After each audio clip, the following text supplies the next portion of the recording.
नमस्कार दोस्तों, स्वागत है आपका हमारे डेली करंट अफेयर सीरीज में। आज हम इस करंट अफेयर सीरीज की शुरुआत करते हैं दिल्ली विधानसभा चुनाव से। दिल्ली विधानसभा चुनाव आपको पता ही है कि अभी हाल ही में दिल्ली में विधानसभा चुनाव संपन्न हुए हैं। आपको 5 तारीख यहाँ पे चुनाव हुए थे और 7 तारीख को यहाँ पे क्या आ गया, रिजल्ट आया है, जिसमें देखने को मिली है कि वहाँ पे जो सबसे वहाँ की आम आदमी पार्टी इस बार चुनाव हार गई है।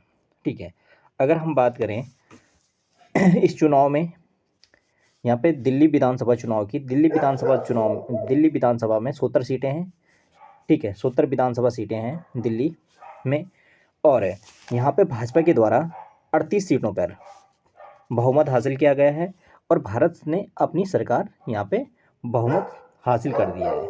आम आदमी पार्टी यहाँ पे 22 सीटों के साथ 22 सीटें ला पाई है और कांग्रेस को तो एक भी सीट है, यानी खाता खोलने का भी मौका नहीं मिला है। तो सबसे बड़ी बात तो ये है कि दिल्ली चुनाव में जो सरकार 10 सालों से यहाँ पे आम आदमी पार्टी यहाँ पे कार्य कर रही थी, ठीक है, उसके जो लीडर हैं, कौन, अरविंद केजरीवाल, पार्टी के या सरकार के लीडर हैं अरविंद केजरीवाल, ही नई दिल्ली से चुनाव हार गए। यानी आम आदमी पार्टी के जो राष्ट्रीय संयोजक थे, जो उसके बड़े बड़े नेता थे, वही अपनी सीट को बचा नहीं पाए। मनीष सिसोदिया की बात करें तो ये जंगपुरा से भी चुनाव हार गए और अरविंद केजरीवाल भी यहाँ पे चुनाव हार गए। तो यानी अब यहाँ पे 27 साल बाद, 26 से 27 साल बाद यहाँ पे कि भारत सरकार सत्ता में वापस आई है, बीजेपी अपनी यहाँ पे सरकार बना पाएगी। तो ये आपका थोड़ी सी, ये दिल्ली विधानसभा चुनाव की हम बात कर रहे थे। अगर दिल्ली विधानसभा चुनाव में टोटल विधानसभा की सीटों की संख्या बताएं तो कितनी है, बस 70 है, 70 सीटें हैं। ठीक है, तो आगे हम बात करते हैं नेक्स्ट। फरवरी में किस राज्य में बिस्मटेक युवा शिखर सम्मेलन 2025 का आयोजन किया गया है? तो इसका जो सही आंसर है, ये आपका, इसका सम्मेलन हुआ है आपका गुजरात में, गुजरात के गांधीनगर में इसका आयोजन किया गया है। ठीक है, बिस्मटेक युवा समिट 2025 का आयोजन कहाँ पे किया गया है? ये आपको गुजरात में किया गया है, गांधीनगर गुजरात में। ये कब से? 7 फरवरी से इसकी शुरुआत हुई है और 11 फरवरी 2025 तक इसका आयोजन किया जाएगा। और इसमें बिम्स्टेक में 7 देशों से 70 युवा प्रतिनिधि को इसमें शामिल किए गए हैं। और इसका जो मुख्य उद्देश्य है, यानी जो यूथ है, ठीक है, युवा है, उनको लीडरशिप को सशक्त बनाना और यूनाइटेड नेशन SDG 2030 को पूरा करने के लिए आपको यूथ पावर का योगदान बढ़ाना। ठीक है, यूथ को क्या है, आगे उनकी यूथ पावर का योगदान बढ़ाना, उनकी भागीदारी इस सतत विकास में, उनकी भागीदारी को यहाँ पे वो देना। ठीक है, बिम्स्टेक की अगर बात करें तो ये बंगाल की खाड़ी बहुक्षेत्रीय तकनीकी और आर्थिक सहयोग पहल है।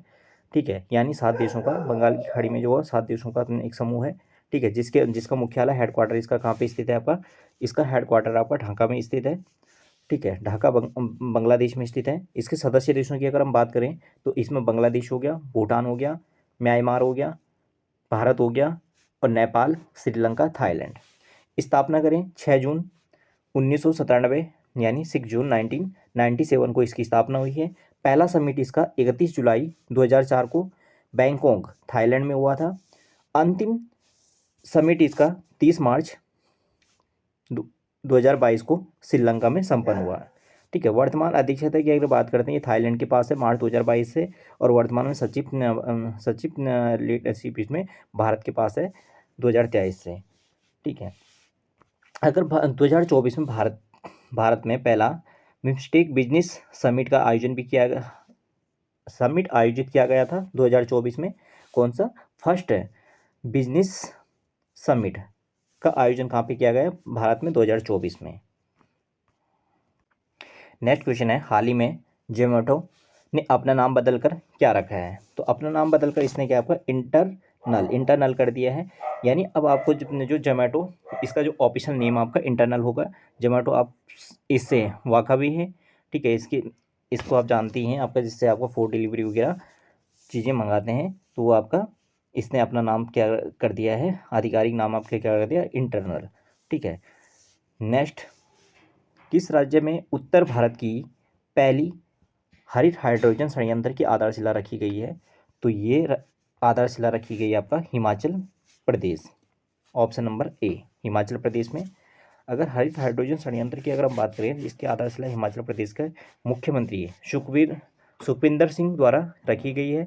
स्थान की अगर बात करें, हिमाचल प्रदेश के सोलन जिले के दभोटा गांव में रखा गया है और इसकी जो लागत राशि है वो लगभग 9.04 करोड़ रुपए रखी गई है और इसकी जो उत्पादन क्षमता 1 मेगावाट रखी है। यह सहयोगी संस्था आपका Himachal Pradesh power corporation SPCL Himachal Pradesh power corporation limited द्वारा और ऑयल इंडिया लिमिटेड के सहयोग से विकसित किया जाएगा ये हरित हाइड्रोजन संयंत्र। अगर हम बात करें हिमाचल प्रदेश की, हिमाचल सरकार ने अभी हाल ही में मुख्यमंत्री सुख शिक्षा योजना को मंजूरी दी है। मुख्यमंत्री सुख शिक्षा योजना को मंजूरी दी हिमाचल प्रदेश सरकार ने। महिलाओं के लिए इन्होंने बेसिक स्वास्थ्य कार्ड योजना की शुरुआत की है। हिमाचल प्रदेश में महिलाओं के लिए विवाह की न्यूनतम आयु 18 वर्ष से बढ़ाकर कितनी कर दी है? 21 वर्ष। यानी पहले 18 वर्ष थी, अब वर्तमान में समय में 21 वर्ष इसको कर दिया गया है। ड्रोन पॉलिसी को मंजूरी देने वाला पहला राज्य आपका हिमाचल प्रदेश है। हिमाचल प्रदेश कृषि औषधि और औद्योगिक अनुसंधान के लिए जनवरी 2025 को भांग की खेती के पायलट प्रोजेक्ट को मंजूरी दी है इसने, हिमाचल प्रदेश ने। जनवरी 2025 को भांग की खेती को पायलट प्रोजेक्ट के रूप में इसको मंजूरी दी हिमाचल प्रदेश सरकार के द्वारा। नेक्स्ट क्वेश्चन है, हाल ही में फीफा ने किस देश के फुटबॉल महासंघ को निलंबित कर दिया है? Option number Iran, B option है श्रीलंका, सी पाकिस्तान, डी आपका बांग्लादेश। तो इसका जो राइट आंसर होगा ये आपका पाकिस्तान। दुनिया में फुटबॉल को संचालित करने वाली जो संस्था होती है वो फीफा है, ठीक है। तो इसने संविधान में संशोधन करने में विफल रहने के बाद भी पाकिस्तान फुटबॉल के फेडरेशन को निलंबित कर दिया है। यह पहली बार नहीं हो रहा है, ये आपको 2017 से तीसरी बार है जो पाकिस्तान फुटबॉल के फेडरेशन को निलंबित कर दिया गया है। अगर हम फीफा की बात करें तो ये फुटबॉल को आयोजित कराने वाली एक संस्था है जिसकी स्थापना 21 मई 1904 को हुई थी और इसका मुख्यालय जूरिक स्विट्जरलैंड में स्थित है। और इसके वर्तमान अध्यक्ष की अगर हम बात करें तो ये गियानी इन्फेंटिनो वर्तमान में इसके अध्यक्ष हैं। नेक्स्ट क्वेश्चन है, आईसीसी ने चैंपियन ट्रॉफी 2025 का ऑफिशियल सॉन्ग रिलीज किया है, इसका नाम क्या है? तो इसका नाम इन्होंने रखा है जीतो बाजी खेल के, जीतो बाजी खेल के, ऑप्शन नंबर ए। अगर हम आईसीसी चैंपियन ट्रॉफी की बात करें तो इसका 2025 का ऑफिशियल सॉन्ग जीतो बाजी खेल के रिलीज किया गया है। जीतो बाजी खेल के सॉन्ग के को फेमस सिंगर आतिफ असलम ने गाया है। अगर हम बात करें चैंपियन ट्रॉफी 2025 की तो इसका आयोजन 19 फरवरी से 19 मार्च तक किया जाएगा और इसका आयोजन इस समय पाकिस्तान और यूएई में खेला जाएगा। ये इसकी मेज़बानी करेंगे और भारत पाकिस्तान के बीच पहला मैच जो 23 फरवरी को खेला जाएगा, ठीक है। आईसीसी इंटरनेशनल क्रिकेट काउंसिल अगर इसकी स्थापना की बात करें तो इसकी स्थापना 1919 में हुई थी और इसका मुख्यालय हेडक्वार्टर आपका दुबई में स्थित है। वर्तमान में इसके अध्यक्ष जो हैं जैसा है, वर्तमान में आईसीसी के अध्यक्ष जैसा है। और अगर हम इसमें देखें तो इसका जो लास्ट डी वाला ऑप्शन था संकल्प से शिखर तक, संकल्प से शिखर तक जो ये आदर्श वाक्य है ये इस समय किसका 38वीं राष्ट्रीय खेलों का वो है और वर्तमान में 38वें राष्ट्रीय खेलों का आयोजन कहाँ पे किया जा रहा है? ये उत्तराखंड में किया जा रहा है। जिसकी शुरुआत 28 जनवरी से 14 फरवरी तक इसका आयोजन किया जाएगा। नेक्स्ट क्वेश्चन, आईसीसी ने चैंपियन ट्रॉफी 2025 का ऑफिशियल सॉन्ग रिलीज किया है, इसका नाम क्या रखा गया है? इसका जो राइट आंसर हो जाएगा ए जीतो बाजी खेल के। अगर हम जीतो बाजी खेल कर की बात करें तो ये आपका आईसीसी चैंपियन ट्रॉफी 2025 का ऑफिशियल सॉन्ग है और इसको जो फेमस सिंगर है आतिफ असलम के द्वारा गाया गया है।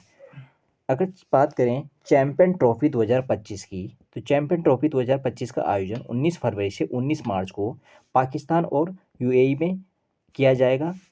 और भारत और पाकिस्तान के बीच जो पहला मैच खेला जाएगा वो 23 फरवरी को खेला जाएगा, भारत और पाकिस्तान के बीच आईसीसी चैंपियन ट्रॉफी 2025। आईसीसी की अगर हम बात करें तो ये इसकी जो फुल फॉर्म होती है इंटरनेशनल क्रिकेट काउंसिल है, जिसकी स्थापना 1909 में की गई है। और इसका हेडक्वार्टर या मुख्यालय इसका कहाँ पे स्थित है? दुबई में। और इसके वर्तमान में अध्यक्ष हैं जैसा, वर्तमान में अध्यक्ष हैं जैसा। अगर हम बात करें इसके डी ऑप्शन की, तो संकल्प से शिखर तक, ये थीम है आपका 38वीं राष्ट्रीय खेलों की, 38वीं राष्ट्रीय खेलों की आपका ये थीम है। और इसका आयोजन कहाँ पे किया जा रहा है? इसका आयोजन वर्तमान समय में उत्तराखंड में किया जा रहा है, जिसकी शुरुआत 28 जनवरी से 14 फरवरी तक इसका आयोजन किया जाएगा। और अभी तक का अगर हम उत्तराखंड की बात करें तो उत्तराखंड इस खेलों में 6वें नंबर पर, अब 6वें पायदान पर स्थित है। नेक्स्ट क्वेश्चन की अगर हम कुछ करंट अफेयर यानी क्रिकेट से संबंधित कुछ करंट अफेयर की बात करें तो आईसीसी अंडर 19 महिला 2020 क्रिकेट विश्व कप का खिताब किसके द्वारा जीता गया है? ये भारत के द्वारा। तेज गेंदबाज अर्शदीप सिंह को ICC men's cricket 2020 cricket of the year 2024 चुना गया है। आईसीसी के ऑल ऑफ फेम में शामिल होने वाली पहली भारतीय महिला कौन बनी है? डायना एंड्रूलिज बनी है। मैन 2020 विश्व कप का विनर आपका इंडिया रहा है। और वुमेन 2020 वर्ल्ड कप का विनर न्यूजीलैंड रहा है। हाल ही में आपका किस देश ने माउंट एवरेस्ट और अन्य 800 मीटर ऊंचे पहाड़ों पर एकल पर्वतारोहण पर प्रतिबंध लगा दिया है? तो पहला ऑप्शन भारत, दूसरा नेपाल, चीन और भूटान। इसका जो राइट आंसर बनेगा, इसका जो राइट आंसर है ये आपका नेपाल। नेपाल ने क्या कर दिया है? नेपाल ने हाल ही में आपका कि जो माउंट एवरेस्ट और 8000 मीटर की जो पहाड़ियाँ हैं, पर्वत हैं, उन पर एकल पर्वतारोहण पर प्रतिबंध लगा दिया है। इसका मुख्य उद्देश्य यह है कि जो एकल व्यक्ति जब पर्वत फतेह कर रहा है तो वहाँ पे दुर्घटना के ज़्यादा चांसेस बन जाते हैं। इसलिए आपका या तो आप उसके साथ कोई गाइड होना चाहिए या फिर उसका कोई अनुभवी व्यक्ति उसके साथ जरूर उस दल में शामिल हो। तो जिस कारण से सरकार का ये मुख्य उद्देश्य है। हाल ही में किस राज्य के मुख्यमंत्री ने इस्तीफा दिया है? तो ये आपका मणिपुर राज्य के मुख्यमंत्री के द्वारा इस्तीफा दिया गया है। नेक्स्ट क्वेश्चन है, आईसीसी ने चैंपियन ट्रॉफी 2025 का ऑफिशियल सॉन्ग रिलीज किया है, इसका नाम क्या रखा गया है? इसका जो नाम रखा गया है, ये सॉन्ग का नाम है जीतो बाजी खेलकर, option number A. ICC champion trophy 2025 का जो ऑफिशियल सॉन्ग जीतो बाजी खेलकर रिलीज किया गया है, इस सॉन्ग को फेमस सिंगर आतिफ असलम ने के द्वारा गाया गया है। और अगर हम बात करें चैंपियन ट्रॉफी 2025 की, तो इसका आयोजन 19 फरवरी से 19 मार्च तक किया जाएगा। और जो इसका आयोजन कहाँ पे किया जाएगा? पाकिस्तान और यूएई में खेला जाएगा। इस बार का भारत और पाकिस्तान के बीच में जो पहला मैच किया जाएगा वो 23 फरवरी को पहला मैच इसका आयोजन किया जाएगा। अगर हम आईसीसी की बात करें तो इसकी full form international cricket council होती है, जिसकी स्थापना 1909 में हुई थी। और इसका हेडक्वार्टर, इसका मुख्यालय दुबई में स्थित है। वर्तमान में इसके अध्यक्ष जैसा। अगर हम इससे बात करें इसका डी ऑप्शन की, तो संकल्प से शिखर तक जो वो है, ये आपका 38वीं राष्ट्रीय खेलों का वाक्य है, 38वीं राष्ट्रीय खेलों का थीम है। और ये आपका इस बार कहाँ पे आयोजित किया जा रहा है? उत्तराखंड में। 38वीं राष्ट्रीय खेलों का आयोजन किया जा रहा है उत्तराखंड में। और ये 28 जनवरी से शुरू हुए हैं, 28 जनवरी से, और कब तक चलेंगे? 14 फरवरी तक देखा जाएगा। तो इस समय अभी तक की बात करें तो उत्तराखंड इसमें 6वें नंबर पे है, 6वें स्थान पर उत्तराखंड है। और अगर हम आईसीसी से रिलेटेड कुछ क्रिकेट से रिलेटेड कुछ करंट अफेयर की और बात करें तो आईसीसी अंडर-19 महिला 2020 क्रिकेट विश्व कप का खिताब किसके द्वारा जीता गया है? ये आपका भारत के द्वारा जीता गया है।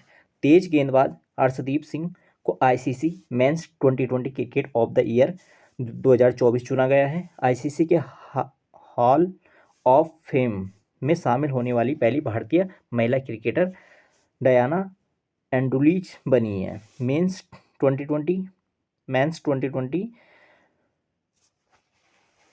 विश्व कप है, विनर जो टीम रही है ये आपका इंडिया रही है, और वुमेन 2020 वर्ल्ड कप की विनर न्यूजीलैंड रही है, जिसका होस्ट किसके द्वारा किया गया था? यूएई के द्वारा। नेक्स्ट क्वेश्चन है, हाल ही में किस देश ने माउंट एवरेस्ट और अन्य 8000 मीटर ऊंचे पहाड़ियों पर एकल पर्वतारोहण पर प्रतिबंध लगा दिया है? तो इसका जो राइट आंसर हो जाएगा, पहला ऑप्शन है भारत, सेकंड ऑप्शन नेपाल, तीसरा है चीन और चौथा है भूटान। इसका जो राइट आंसर है नेपाल। ठीक है, तो यानी नेपाल ने क्या कर दिया है कि ऐसा कानून बना दिया यहाँ पे ये माउंट एवरेस्ट और उसके समकक्ष है जो 8000 मीटर की ऊंची पहाड़ियाँ हैं उस पर एकल पर्वतारोही पर प्रतिबंध लगा दिया है। यानी आप सिंगल अकेले पर्वतारोहण की चढ़ाई नहीं कर पाओगे और पर्वत को फतेह नहीं कर पाओगे, क्योंकि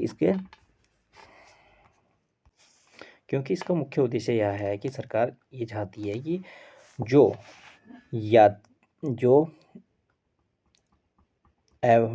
इस पर्वत को फतेह कर रहे हैं वो इस क्षेत्र में अकेले भ्रमण ना करें, बल्कि उसके साथ एक गाइड या फिर कोई अनुभवी व्यक्ति उसके साथ रहें, जिसके कारण इसका दुर्घटना होने का खतरा कम बना रहेगा। नेक्स्ट है, हाल ही में किस राज्य के मुख्यमंत्री ने इस्तीफा दिया है? तो मणिपुर, आसाम, पंजाब, इनमें से कोई नहीं। इसका राइट आंसर है मणिपुर। अगर हम बात करें मणिपुर की कैपिटल इम्फाल है और वर्तमान में यहाँ पे कार्यवाहक जो मुख्यमंत्री हैं वो आपका एन बीरेन सिंह यहाँ पे वर्तमान कार्यवाहक मुख्यमंत्री है, और गवर्नर अजय कुमार वर्तमान में यहाँ पे गवर्नर है। तो आज के लिए इतना ही, धन्यवाद।